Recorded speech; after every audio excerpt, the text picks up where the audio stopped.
Pumapasada na sa Quezon City ang mga bus na moderno ang disenyo at pinagagana lang daw ng kuryente.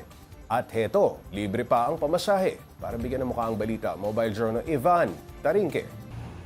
Ito ang isa sa 8 electric bus ng QC. Moderno ang disenyo, maluwag ang loob, at malakas ang aircon. Pinakabuenas na siguro para sa pasahero ay libre ang pagsakay dito. Take note, kahit hindi ka Quezon City resident. Hindi nila sinisiksik. Unlike yung pang-public na talagang siksikan. Kung minsan, lalo na pag rush hour.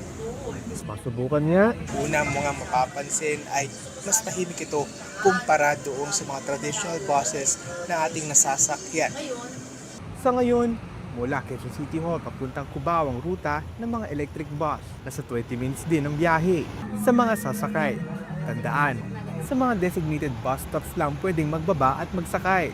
Mayroon po tayong mga nakatalagang mga dapat babaan po natin na designated bus stops po natin. Kailangan po tayong dapat bumaba doon sa dapat nating babaan.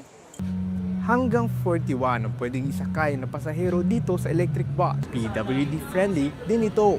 Mula 6 ng umaga hanggang 9:30 ng gabi ang biyahe nito at 10 to 30 minutes ang interval sa bawat biyahe. Mas eco-friendly na mas komportable pa. Isang makabagong hakbang tungo sa mas maayos at mas malinis na transportasyon.